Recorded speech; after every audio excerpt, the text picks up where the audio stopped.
Mr. Hollis. Mr. Hollis is not present. Ms. Holloway. Ms. Holloway is present. Ms. Mellarine. Ms. Mellarine is present. Mr. Morris. Mr. Morris is present. You have a quorum. All right, next item. Your consent agenda is ready for approval, adding items 3.2 through 3.4. Have a motion, please. Mr. Harris, Mr. Burke, seconds.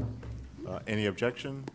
Hearing and seeing no objection, the motion passes. One Next. comment about that, Mr. Castile. You did accept the relinquished charters of two schools. I just think it's worth noting that we have high expectations for charter schools, and oftentimes talk about the balance between autonomy and closure. And so whenever a charter doesn't perform, they close. And so what you see here are two charters that, in lieu of potentially not receiving an extension, have relinquished their contracts. So I just want to point that out to the board. Great. All right, thank you. Next item. Your first item is on page 1, item 2.1, consideration of an innovative approach report regarding the AI-powered tools pilot program. The recommendation is to receive. Can I get a motion, please? Mr. Harris, Mr. Burke, seconds. So report. Yes, sir. So we have been asked by this board to, on occasion, come forward with information relative to innovative approaches to education. And so what we're going to do today is share out some information, regarding some of the AI-powered tools that we are utilizing as an agency and across the department. And I've asked Adam DiBenedetto from our team to make this particular presentation. I think he'll also have a few guests with him as well. So Adam, why don't you kick us off? Thank you, Dr. Brumley, and thank you, board members. As Dr. Brumley said, my name is Adam DiBenedetto. I'm Director of Academic Innovation at the LDOE, and I am pleased to provide you with this update today on the AI-powered tools pilot. So today I'll focus on 3 areas which will cover just the scope of each pilot for each tool, usage data, and then alignment with our AI guidance that we did publish and present to this board in the fall. And so to begin, I will show you a little bit about the Amira usage that we've had across the state. We did expand this pilot. It began as a pilot for grades 3 through 5 for English language learners, which was then expanded to grades K through 5. And so this is a look at the data we have. Currently, we have over 71,000 students who are rostered in Amira, with a little over 40,000 students, little under, or right at 40,000, a little over, I apologize, get my numbers straight here, of active students reading with Amira, which means they are actually in the program. They are reading with this AI-powered tutor, and they are being provided with support in real time in their classrooms. And so the total number of stories read, which I suspect is a little bit higher since I made this table, but we had over 500,000 stories read in the last 4 weeks when I created this table here. And so we have tremendous growth in that program and tremendous interest as well in this pilot. And so I also have the scope of the next pilot, which is the Conmigo pilot. And so I'd like to just kind of walk you through some of the updates we have on this. We have, in this pilot, students and teachers weekly usage that is provided. They've been provided professional development.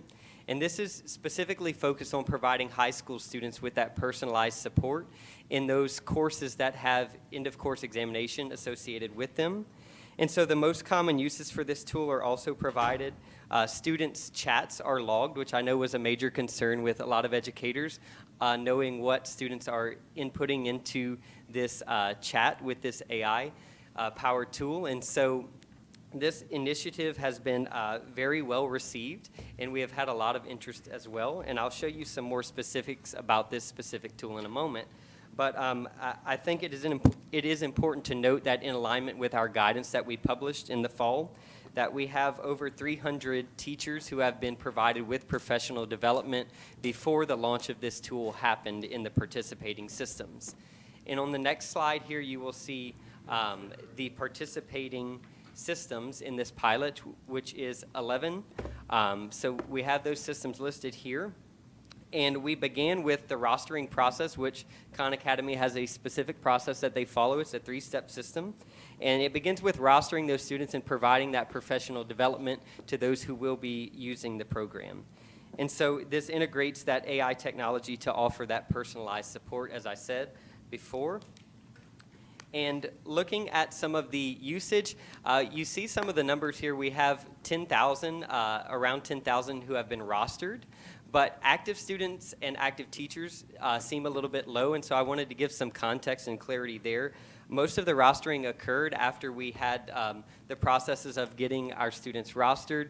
We had the process of ensuring that data sharing agreements were in place around the holidays, and so we did not have a lot of usage and a lot of folks jumping into using the program immediately, given the holiday breaks that school systems had. And so in looking at this, we hope to see in the new year, we are confident that we will see more activity with both students and teachers utilizing the program.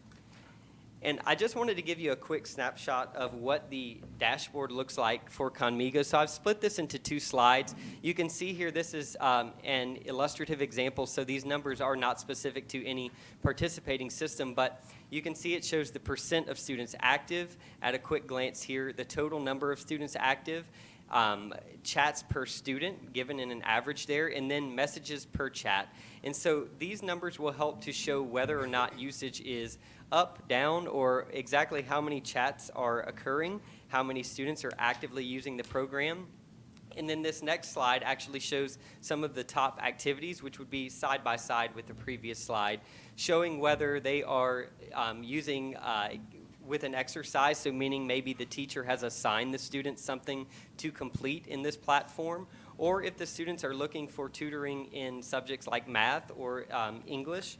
And so this gives a quick glance and a quick snapshot of exactly what teachers and administrators, if they do want to know what their students are doing, or if school leaders would like to know what their teachers are using the platform for mostly, they could look at this dashboard and get an idea of that very quickly. And so lastly, before I go into demonstrating and giving a bit more information about the tools, I wanted to just show that this is clearly aligned, and we made sure that these pilots before launching were aligned with the guidance that we have as a state and as an agency on AI guidance and its use in the classroom. And so before integrating, we made sure that these tools were providing the personalized experience that we want them to for students. We made sure that it fit the context of our need in the participating school systems. And we also made sure that in these, using these tools, teachers were certainly in control of what was being done in the classroom, and that we would not see an over-reliance on the part of students or teachers on these particular tools. And so we made sure that those safeguards were in place as well, ensuring that there is a statewide data sharing agreement that our school systems who are participating can opt into, so there's not as much of a lift on them to have to come up with these terms themselves, but we provided that venue for them, which they've been very grateful for in conversation. And then once again, that ongoing professional development, which was a very robust section of our AI guidance for K through 12 schools, we made sure that with these tools, that professional learning came along with it. And I will just kind of give, I know Dr. Chasson in the past has given a demonstration of a mirror learning, so I won't do that today, but I will tell you that there are some newer features, and as those become available, I would be glad to set up a private Zoom meeting with any of you or with the whole board, whatever you wish, so that you can kind of see some of those new features and what our students are doing with this program in the classroom each and every day across many of our systems. And I will note here that we have over 30 systems who are using Amira Learning across the state as part of this pilot program.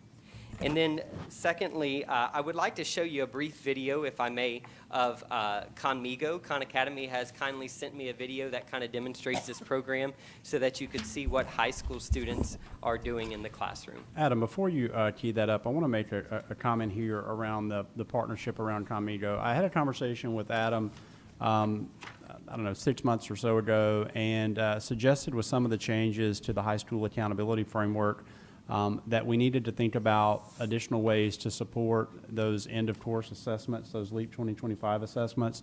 And so what we've tried to do is begin this particular pilot of really AI tutoring support specific to those 6 areas where students are taking those LEAP 2025. So it's an additional tool that teachers would have in those LEAP tested areas in high school where their students would have access to this AI framework. And so Adam has done a really good job, along with the team from Khan Academy, of trying to lift this pilot over the last few months. So we look forward to seeing the video, Adam.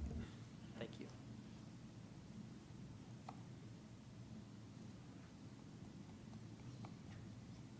Hello, I'm Rachel with Khan Academy.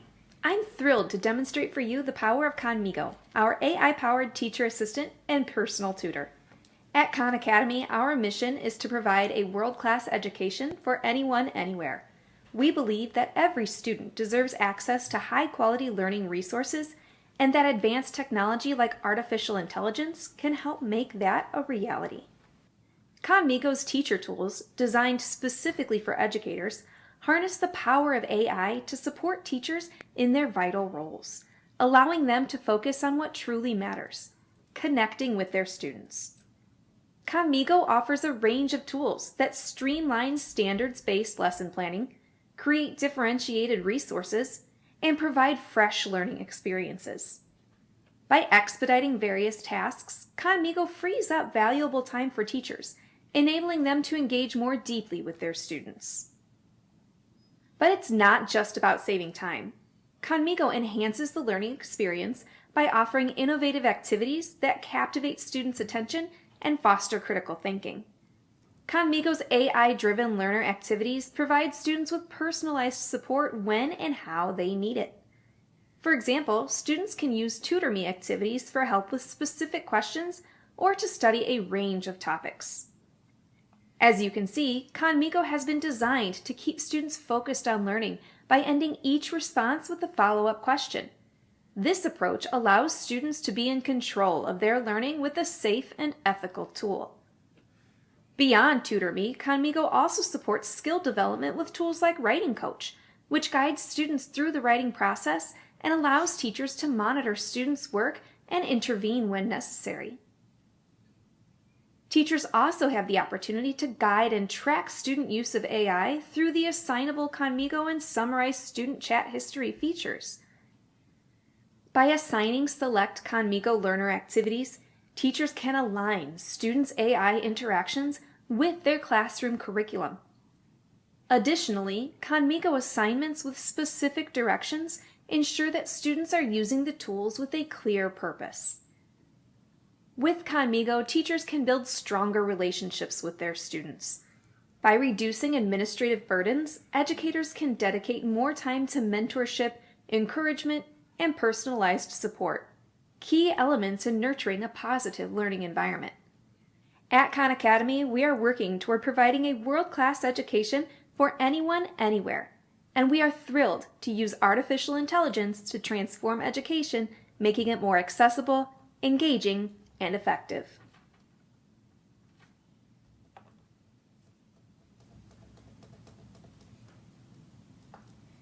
And so I would like to note that this does conclude my update, but I did want to also mention that, and I know Mr. Morris and I have talked about this to an extent, but we are working with both the Khan Academy research team and internally to discuss what the best metrics will be to track in the spirit of data, as was mentioned earlier, to track exactly what the impact is of utilizing this in these participating school systems. And so I'll be glad to report on that once we do have an update in that area.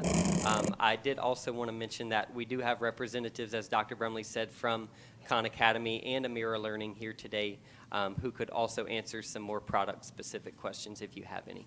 But I'm glad to take any questions you may have at this time. All right, Mr. Harris. Thank you. I appreciate this report. I just, maybe this is a better question for the superintendent, but I want to make sure that we are investing a lot of time and resources looking into the impact of AI in education. This week, I got one of my newsletters, that's an AI newsletter, said that Arizona, one of their charter schools, has voted in an AI curriculum that does away with all human teachers. I'm not suggesting that, but Khan was one of the, I believe, one of the vendors on this, and IXL, and their students are going from 6 to 7 hours a day to 2 hours a day, and they think they're teaching them the same amount just with AI.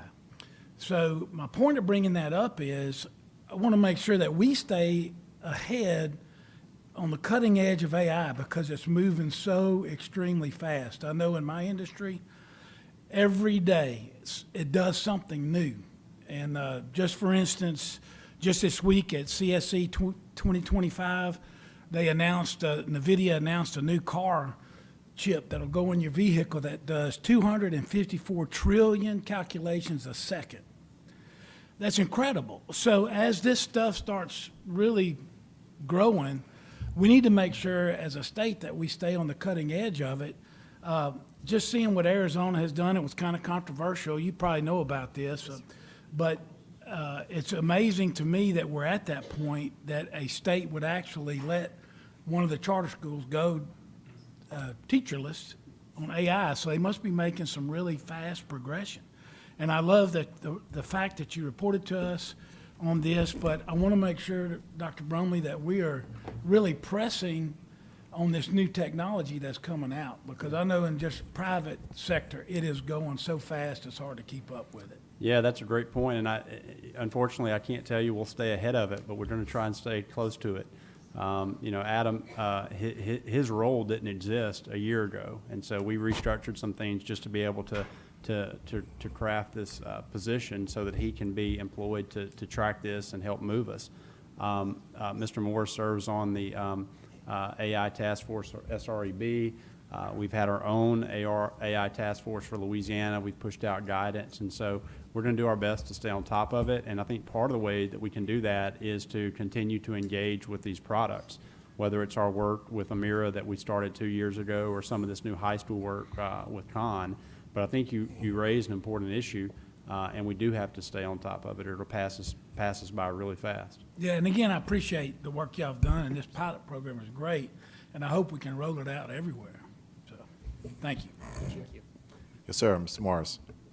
Yeah, so I'd like to add to Mr. Harris's comments. First of all, kudos to Superintendent Brumley and his team for the responsiveness to the request from the board.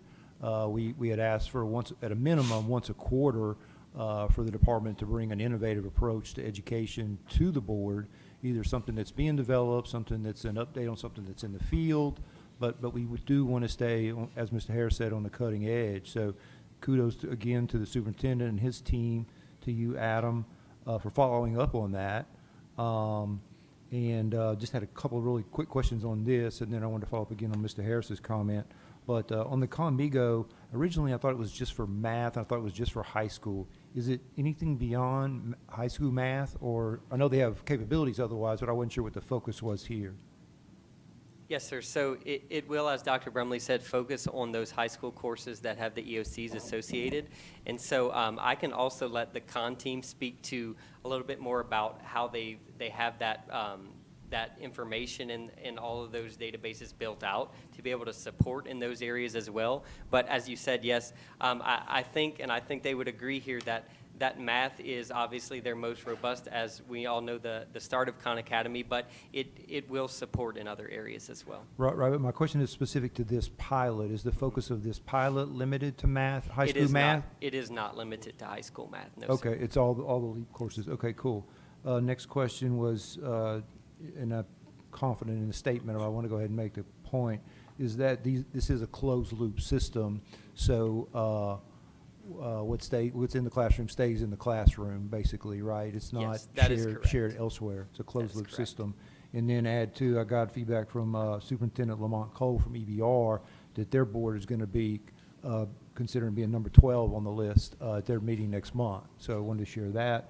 And then following up on Mr. Harris's comments, I wanted to see if we could get the con people to come to the table. I'd be interested in hearing, along the lines of Mr. Harris's comments, where does he think Louisiana is relative to the rest of the country with regard to AI implementation in K-12 education?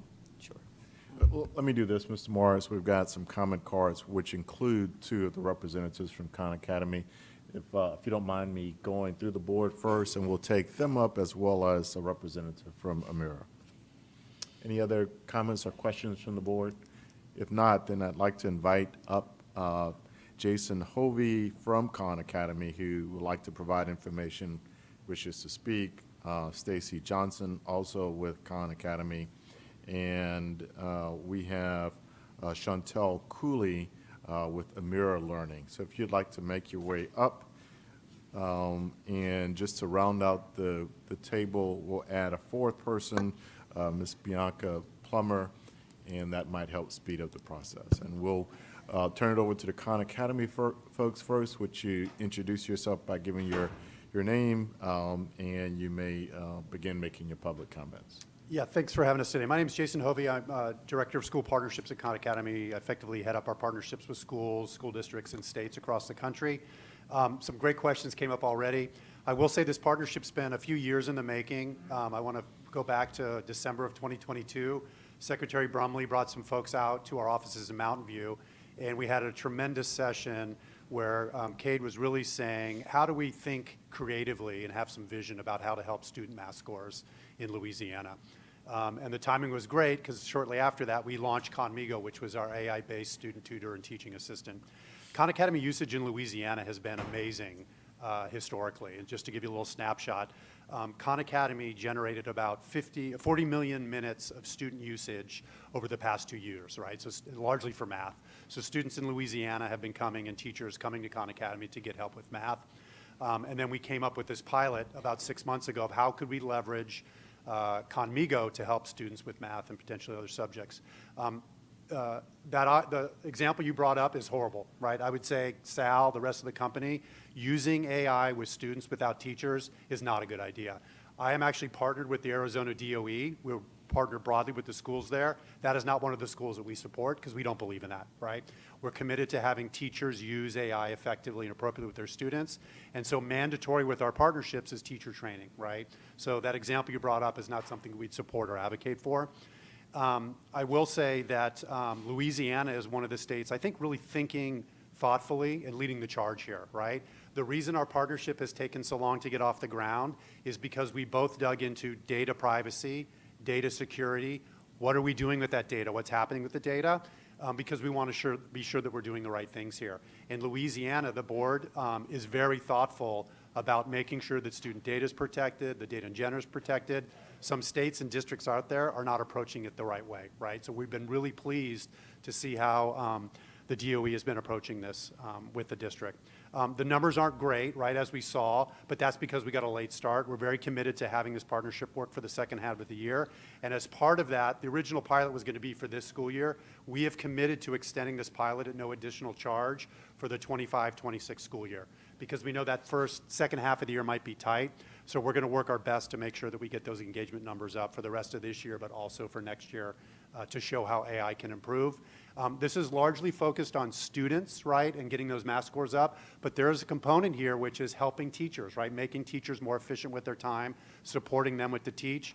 You guys all know teacher retention is a huge problem right now. We believe that Conmigo has a role to play there, freeing teacher time up with things like lesson planning, helping them with various subjects, and so that's what we're committed to do, is not just with the students, but also supporting teachers.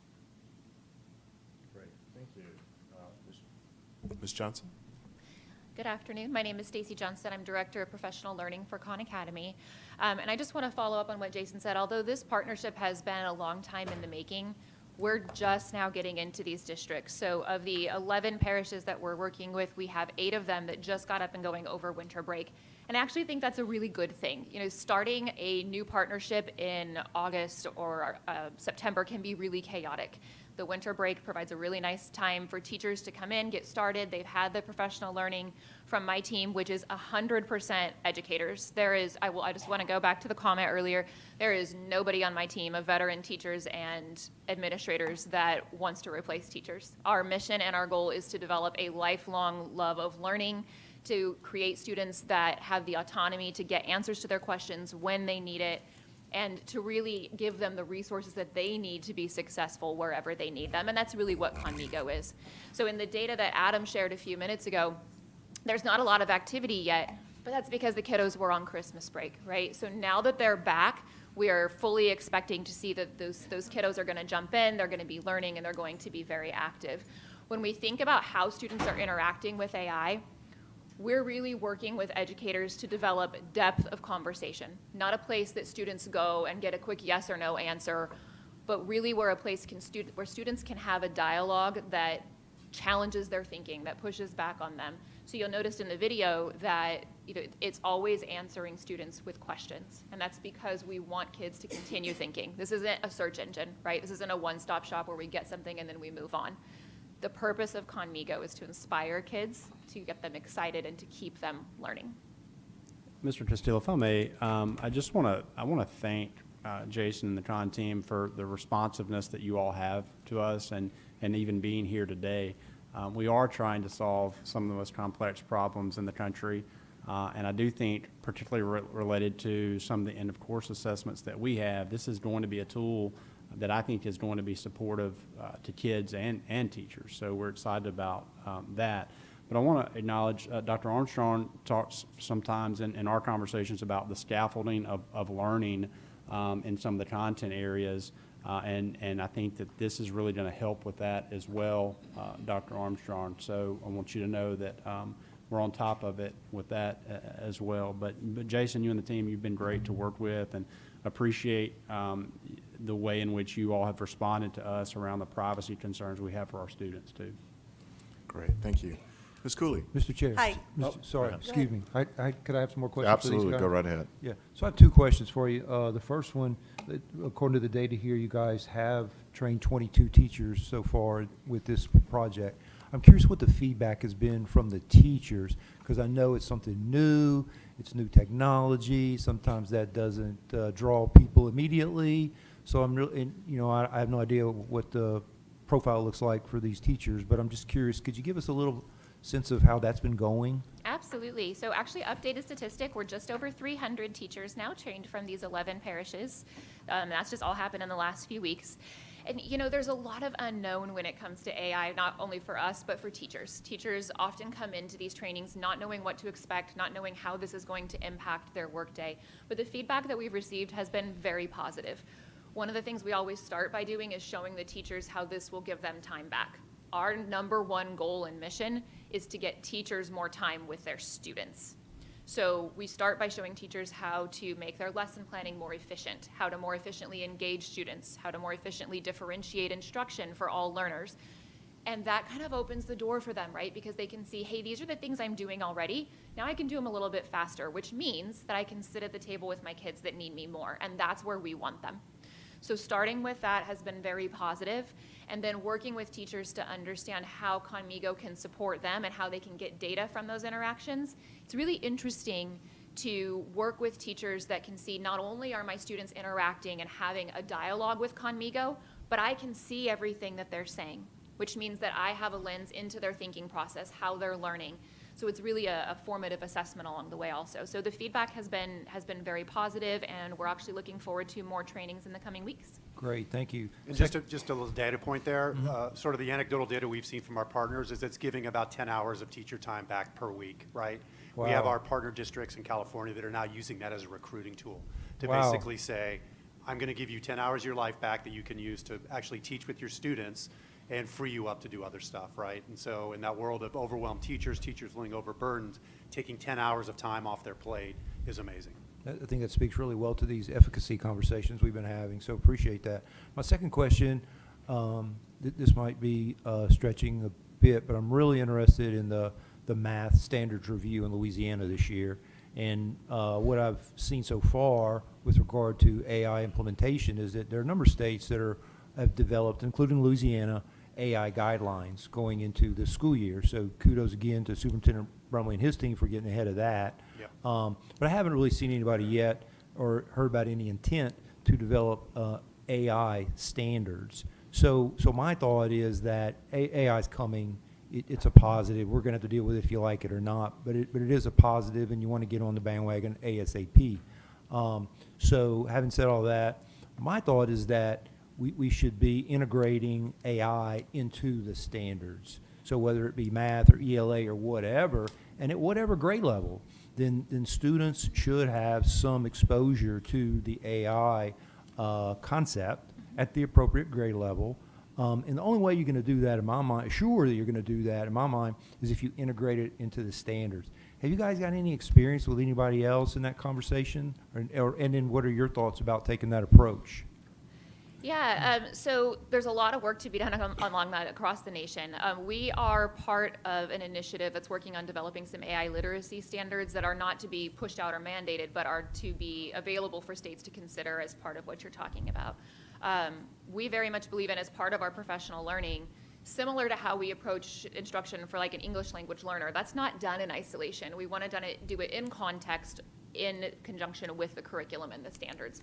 And very similar for AI, right? We're not using AI for AI's sake. We're using it to supercharge and enhance learning. So we need to do it alongside math instruction, alongside English language arts instruction. So there's a lot of work to be done on that, and it's not that there's any finished product yet, but there are a lot of initiatives happening around the country that we're really excited about, and I think beginning with AI literacy. Yeah, and one example I'll give you is our computer science course is being rewritten to include AI, right? Because it has to be. And so I think you're thinking ahead of the curve of a lot of folks, but this stuff is all coming, right? It just has to. AI is here to stay, and we have to thoughtfully think to how do we integrate it and expose these kids to it. Things like prompt engineering, right? Which is a new skill that kids are going to need to have, right? So not just giving the answer to kid, but how do kids and students Ask the right thoughtful question. prompts to get the AI to respond to them, yeah. So we're still very early, but this is all stuff that's coming, and to your point, I think those standards are going to be woven in. They have to be. They just have to be, yeah. Great, and we'll be looking forward to leveraging your expertise when we get there. Thank you. Thank you, Great, Mr. Chair. Thank you. Thank you, Mr. Morris. Mr. Harris, and then Dr. Armstrong. Just one quick question. I know the stuff I was been reading through these newsletters and stuff, we're trying to keep up with it. A lot of the buzz is around skill development with entrepreneurship, real life, experiences. Where do y'all see that going, and how fast is that coming? I can throw it to Stacy in a minute. I mean, AI is here to stay. It's Right. going to go into everything we're doing, right? Whether that's your education, your four-year institution, or if you're going off in the workplace, right? And so learning those AI skills, prompt engineering, et cetera, are going to be crucial to prepare kids for college career readiness, right? And so I think it's going to be sort of everywhere. And the trick is, how do we thoughtfully prepare kids appropriately for whatever path they're going to be on, because they're going to be exposed to AI, right? And so you can either kind of bury your head in the sand and pretend it's not coming, or you can embrace it and think thoughtfully about how best to tackle it. Our approach is it's here to stay, right? And we're trying to do as best we can to keep in front of that, create standards, create best practices, professional learning to prepare those teachers to be able to work with their students. But that's kind of how we're thinking about it on a high level, yeah. Okay, well, and I know a lot of things that we need to make sure our students are getting, such as prompt engineering. I mean, I've already taken 2 courses in that, and I've seen how that's changed already just like that. I mean, as it grows, as it gets smarter, as it gets bigger. So we just need to make sure that's kind of incorporated in our stuff. But thank y'all so much for coming today, and thank you for what you do. Yep. Dr. Armstrong. You mentioned that you're doing a lot of training locally of our teachers. Would you mind sharing those dates and locations with us? Or would you mind if we come in and just sit in so we can learn what some of our teachers are learning? Yes, ma'am, I would love to. We can send those over to Adam, and he can pass them on to you. Okay, great. Thank you. And additionally, if any of you would like access to Conmigo, the sort of full version, we can hook you all up so you can see not just what the teachers experience, but also what that student's experience is like. Great, because I log into Khan Academy all the time looking on different things, so this would be ideal. We would turn it on. Yeah, we'll work with Adam to get it turned on for you folks Great, to play thank around. And I'll add, not only will we turn it on, we'd be happy to have a private session where we support you all with how to use it. Great. Thank you. Ms. Cooley. Hello, I'm Chantel Cooley. I am the success manager for the state of Louisiana. I have a few accounts other places in the world, but I've been very happy to work with Louisiana since this pilot started. We did start with the ESL students particularly. We did have several districts that bought for not just ELs, but for their general population. And now we are seeing usage across all student groups in Louisiana in grades K through 6, and some schools using it in 7th and 8th And grade. Chantel, that is for Amira, just to clarify that we've made a transition. That's right, Amira Learning, sorry. And so we have seen this program grow and grow in the students using it, in the way that the students are embracing it, and also in the way that the teachers are starting to embed it in their classrooms. I will just say that this year, Amira was grown to include the changes that we're seeing in AI as those mature, we're bringing them in. So for instance, different from last year, this year Amira can have these kind of prompting conversations with the students about their reading. And so Amira might ask a student at the end of a story, what was the main idea of this story? And if they're wrong, she can take them back to the story and say, let's read this paragraph again, and let's think about what would be 2 causes of this event that we see. So she's really helping the students, guiding them. And this is also giving teachers back their time, right? We are seeing that teachers are embracing the idea that they have now a reading assistant in the classroom, someone who is there able to read with their kids in real time and correct them with interventions that are appropriate for them, track their growth, and provide the teachers with what they need to be doing in the small group with the student. So Amira is growing as AI is growing. I think you will be very happy to see the changes that are coming next year. Dr. Brumley, we're about ready to introduce them to you. One of which is that we are incorporating the Bayou Bridges curriculum. And that way students will get assistance from Amira while they're reading social studies material. So we hope to start to be able to bridge the gap that we see in just the reading ability of students so that it's impacting more than just their ELA scores at school.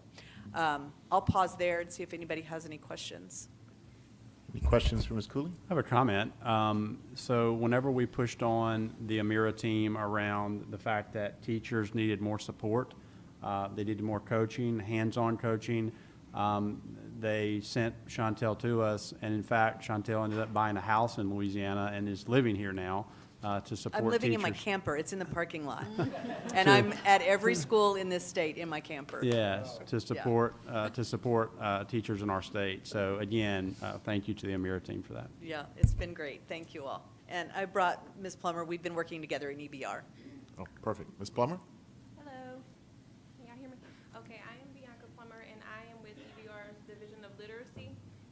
And we also have Mr. Rico in the back, but we work in conjunction with Ms. Cooley to support our teachers. And what we have seen is with the utilization of Amira, we are seeing the correlation between. Is your green light on? It is. It is? Okay. Just pull the microphone a little bit closer to you.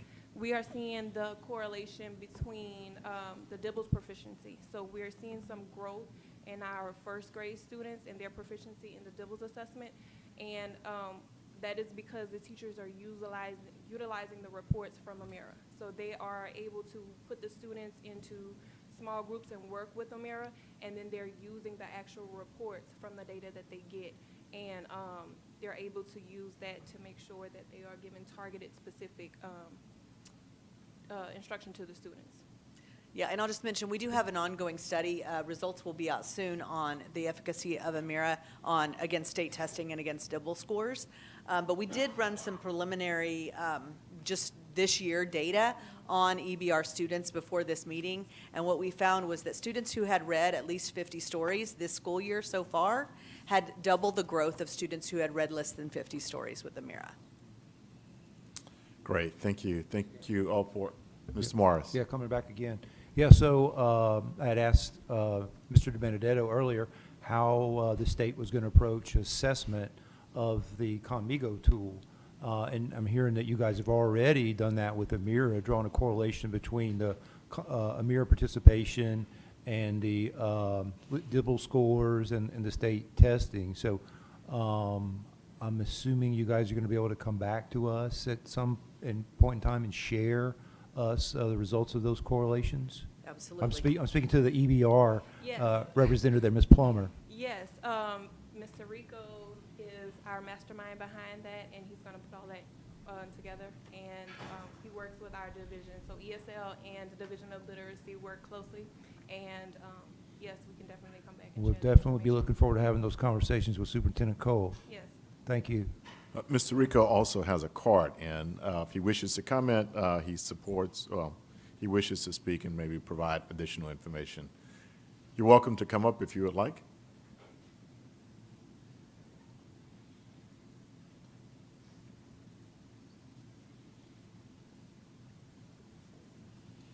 Good afternoon. Cesar Rico, Executive Director of ESL for East Baton Rouge Parish School System. I think everything's been said in regards to the importance of utilizing AI technology as an integral component and resource into our schools, right, in our school systems. In regards to the data and such, I can only speak, of course, in last year's data. EBR was able to pilot Amira Learning from the get-go a couple of years ago and such, and so we worked really, really hard with specific schools, especially in our K through 5th grade schools, to ensure that not only was it utilized with fidelity, but also that it's a great tool for our teachers to make sure that they're utilizing it, that it's enhancing their teaching and instruction in the classrooms. Just a quick statistic that I love, right? And looking at the raw data for our English learners, and of course, I'm only going to speak for our English learners. The beginning of our year raw data for our English learners last year for our DIBEL scores, the gap between our EL students and our traditional students was 21.3%. These are raw numbers. By the end of the year, that gap had closed to 7.1. That, to me, is very significant for the population that I represent and work very hard for. Now, there's other factors involved, of course, in regards to the great support that the teachers have and such, but I love the question that I think President Morris said earlier in regards to what are teachers responding, right? How are teachers really taking all this? And the best compliments come from our teachers because they say that our English learners, our students, are participating more in the classroom. They are opening up, because with Amira, they are encouraged and allowed to go ahead and speak properly to get not just the vocabulary and the fluency and the phonemic awareness, of course, but the confidence that they need to go ahead and do well in their traditional classrooms. So I'm here to advocate for Amira Learning, of course, and I'm glad to hear all the great stuff that Conmigo is doing. So I look forward to hearing more about that. Thank you for your time. Yeah, I just want to add to that conversation and Senator Appel's comments earlier. You know, the more data that you guys can bring us, right, about these correlations, it just makes such a better case for us to take to the legislature for funding. This board presents an MFP request to the legislature annually, and the more data that you guys provide us with, the stronger case that we can make to provide more opportunities for our students so Louisiana students can get closer to their full potential. So please keep that in mind, and we look forward to hearing from you again soon. Thank you. Great. Any other questions or comments from the board? Hearing none, any objections, motion passes. Next item. Thank you, folks. Your next item is on page 8, item 3.1, consideration of the renewal of charter contracts for BESI authorized charter schools. The recommendation is to approve with conditions as outlined.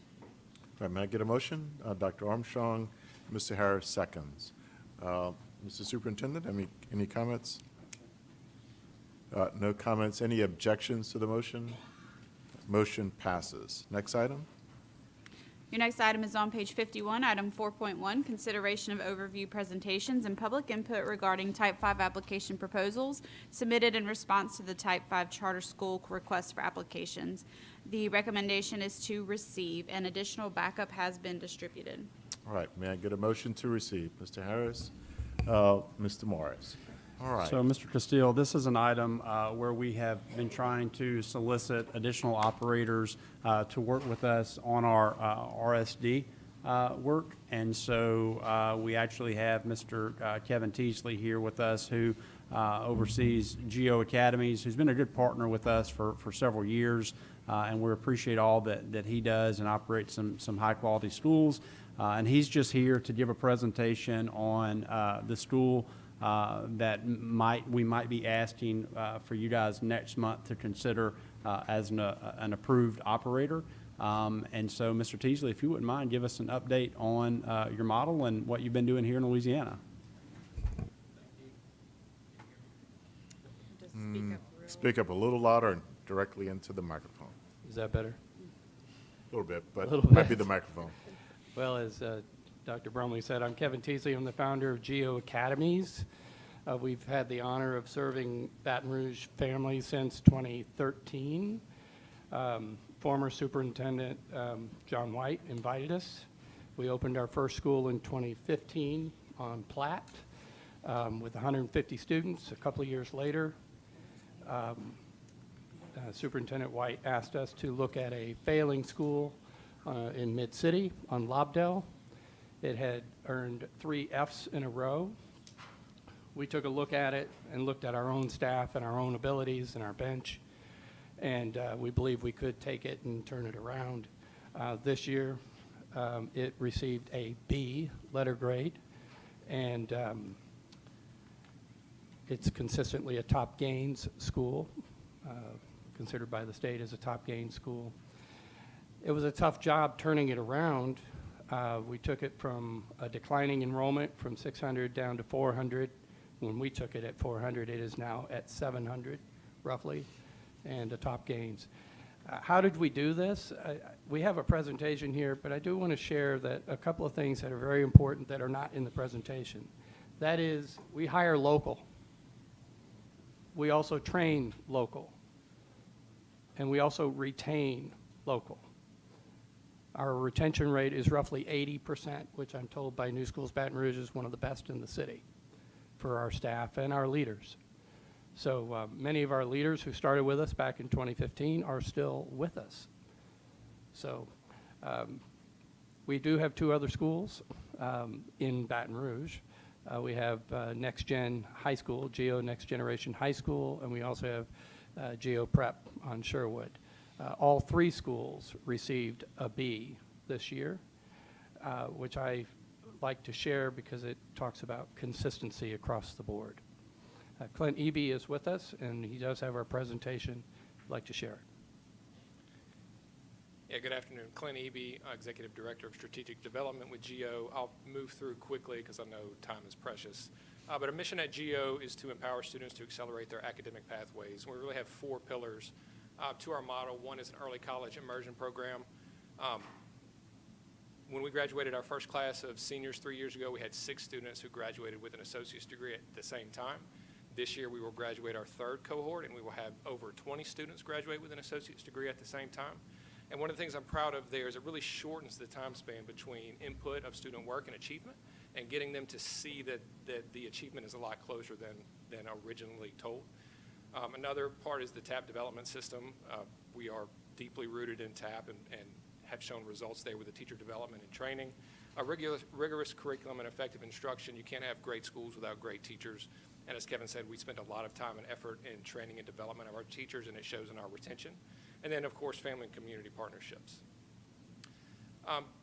We were asked to talk about our projected demographics of our school, but given that we're applying for RSD opportunities, we don't really know what those demographics will look like, but we do think it's important to provide some context about what our current demographics look like. As Kevin mentioned, we started off with 1 school at Platte with about 200 students. We have grown to 4 schools with over 2,000 students in Baton Rouge. Over 99% of our students are minority, and about 85% are economically disadvantaged, which is over the state average and over the EBR average. And our students with disabilities percentage hovers around 13% across the network, which is just below the Louisiana average and slightly above the EBR average. We take all students, we educate all students, and we've shown to be able to do that effectively. Having been here for almost 10 years, we are privileged to be able to speak about what we have done. We don't have to sit here and talk about what we hope to do or what we want to do. We can talk about the data that we've achieved.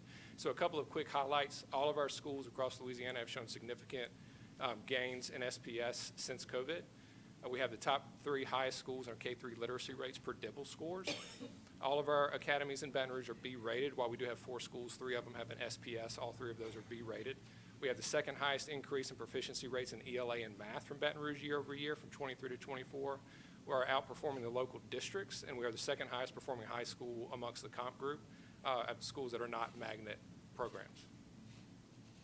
To show our growth in SPS, you can see the 2021 scores on the far right. Our schools were 58, 55.4, 46.8. All of them have grown at least 20 points since COVID, and all 3 of them are B-rated schools, as Kevin already alluded to. And I know we're running a little bit behind, so I'll stop here. And if anybody has any questions, we're happy to field those.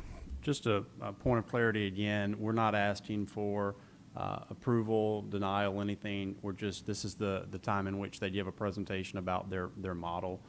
You can see their results and their demographics, and certainly over the next month, you're more than willing to reach out to Clint or Kevin and all the team and ask any further questions. But we don't have a specific site at this point where they would essentially be going. It would just be, quote, a charter on a shelf that could be utilized as appropriate throughout the state. Right. All right, well, thank you. Thank you, folks. Thanks for coming. Next item, please. Do we have any objections or anything? Did you do that? Is there a motion? Did you do? Yeah, that was to receive. Is there a motion to receive? Yeah. All right. Are there any objections to the motion to receive that last report? Hearing none, that motion passes. Your next item is on page 52, item 5.1, consideration of an update report regarding LA Gator implementation. The recommendation is to approve as outlined. All right. Motion to receive, motion to approve as outlined. Mr. Birkin, second, Dr. Armstrong. Thank you. So the board asked us to occasionally provide an update on Gator, and so we're going to do that today, but we're also going to wrap in a need that we have relative to Gator, and that's to approve a set of assessments that the non-publics can utilize to meet the requirements of the statute. We have been in conversation with non-publics. We feel like this list is in a good place, and Caleb, you can give this presentation. Absolutely. Thank you, Dr. Brumley and board members. I'd like to provide you with a brief update on the implementation of the LA Gator program. These are the items that we'll cover here today. I won't go through each of them at this time. These are our milestones for the program. I wanted to provide a detailed list, but I'll call out some specific ones. In December of this past year, we opened the participating non-public school account claim process. I'd like to call out that over 130 non-public schools have already gone in and claimed their accounts and will be participating in LA Gator. I'm sure more of those are to come. In January, the pre-eligibility tool will launch for families to go and see if they're going to be eligible and maybe information about their prioritization in the program. The student and family application will open in March, on March 1st. And then June and July will include things like verification of accounts and then the funding of the program. Would like to call out here that within 7 working days of the BESI approval of non-public schools, they were able to go ahead and start claiming their profiles. So we're very thankful for a quick turnaround for that piece of the program. Won't read through all of these, but we'd like to provide some background on internal controls and audit procedure for the LA Gator program. Calling out 2 here, to reduce the risk of unauthorized purchases being made, this will be a closed marketplace. So there won't be the option for families to make ineligible purchases. We will review those before they actually go onto the marketplace for the program. The marketplace will also have rules governing the number of purchases of certain items, maybe things like laptops that we see in other states, and restrictions on how many of those families can buy, how much they cost, and things like that. An annual audit will be performed for the program. It will cover various aspects of the program, and it will include a risk assessment to determine areas of greatest risk for noncompliance to focus on audit procedures.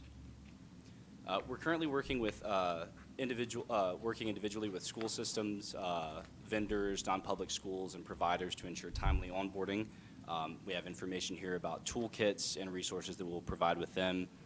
We're really timing a lot of the external communication for the program to be around when the application for students and families opens at the beginning of March. This will be what we'll use for the logo and branding of it. It's consistent with LDOE style and easily recognizable for families. We're excited to say that we had webinars for both Louisiana Scholarship Program schools and non-scholarship program schools. We had 123 Louisiana Scholarship Program participant schools represented in our webinars, and then 98 participants in our non-LSP, non-public school webinar. I won't go through these individually. These are process maps that show how the Odyssey system will work for families. A representative from Odyssey is here to answer any questions that you may have about each of these, but we wanted these to be in your record as well for the public to see what these individual processes will look like for schools, for vendors, and for families seeking to participate in the LA Gator program. we have one additional resource here. Families ask about this fairly frequently, and so do schools, so we wanted to put this in the backup to discuss the federal poverty guidelines so families can easily know whether or not they'll meet that eligibility criteria for the program in the first phase. And then finally, we'll move into the approval of the norm referenced assessments for LA Gator. And this would be the list of the norm referenced assessments. Of course, it's noted that the state assessment is automatically approved for LA Gator in the statute, but these are the ones that the LDOE recommends for approval for the program. And that will conclude the report on LA Gator. Great. Dr. Armstrong. Personally, thank you for being very flexible with the non-publics. I know when the dates went out, a couple of the systems had conflicts. And then you worked very carefully with them, closely with them to reschedule, and they were very appreciative. Absolutely. Thank you for that. I will let our team know. Great. Mr. Appel? Thank you. Two questions. I'm not sure if you're the right person to ask this to, but with the upcoming legislative session, will we require any additional legislation to modify or make adjustments to the existing law? Have you discovered anything that's problematic in the language of the existing law that we might have to adjust? I don't think at this point there's a need for us to go back and open up that particular piece of legislation. I think at this point we're pretty comfortable with where it is, but we haven't gone through a year of implementation either. Right, I understand. So, And that's why I was just wondering, yeah. because as we plan for the session, we should have some idea. And the second part is, do we have any, will there be any funding requests or funding adjustments required in this session? Yeah. So the first group of students that we need to make sure we take care of are the students that are in the existing scholarship program, and that's, roughly $45-ish million there. But we're working with the governor's office on what that request might look like with the Division of Administration for any additional dollars for the program. Okay. So we will have requests Yes, sir. prepared in ample time for the session? Yes, sir. Would that be in the executive budget? Is that the idea? Yes, sir. Okay, good. Thank you. Mr. Morris? Yeah, it looks like, well, the first question I had was on the audit. Who's going to conduct the audit? I believe that will be the LDOE will work with an audit firm similar to how it worked in the Louisiana Scholarship Program, but I know Beth Sienna with the department could So probably it's give not more a detail. legislative audit, it's an internal audit. You guys will contract to a vendor? To my understanding, we'll be contracting with a vendor similar to the Louisiana Scholarship Program and how that worked to do, I believe, random audits depending, and of course, specific audits if needed, but auditing random attestations that are made in the program, similar to how it was in the scholarship program. Okay. Second question, it looks like your next milestone is March of this year. Will you guys come back to us at March, Bessie, with an update at that time? Absolutely. Okay, and at that time, we could expect some sort of feedback on what the response has been, what % of this student population the parents have been engaged, and what the response has been? Absolutely. We have communication specifically going out to families before that. We can provide information about what the response to that has looked like, as well as with the application opening at the beginning of March, we'll probably have to get that up-to-date information to provide. Might not be able to provide it well in advance of the meeting, but we'll be able to provide it up to the meeting time, and happy to share that at the meeting. Thank you. Last question. Do you have any concerns right now? I don't. Things are going well. We're getting a great response from the schools, the vendors, everyone that we're working with. We're able to answer questions quickly. Spoke to school leaders throughout the day today. So if I've stepped out, it's usually to take calls, but they're usually pretty easy to solve. Working with Odyssey, things are going smoothly. Thank you. Glad to hear. Thank you. All right, thank you. Great. Any other questions or comments from the board? So did I see that right, that it's 9 days to get the system up and running? I'm sorry? Odyssey. In 7 days between 7 working days between when Bessie approved the list of non-public schools, the system was ready for the non-public schools to go in and claim their profiles. Their profiles were made for them. They were able to go in and claim those, and that's what they're doing now, and that's the 130 school number. And the date for people to start applying is March 1st? That will be March 1st, because I know that's a more complicated system to develop, that the families will actually have to go. The marketplace will be ready for them around then as well. So the schools are already in, and they're coming into the program, but that will be in March 1st when families are able to go on and access that application. All right, great. User-friendly? Very user-friendly. We've run through a few different demonstrations with it, few edits here and there, always to make it easier for families, making sure they're understanding everything as they go through. But very easy to use. It's designed to be done with minimal training. I could even do it? I can do it. And, I was very impressed with it. All right, seeing no more questions or comments from the board, any objections to the motion? That motion passes. Next item. That concludes your agenda. We are adjourned.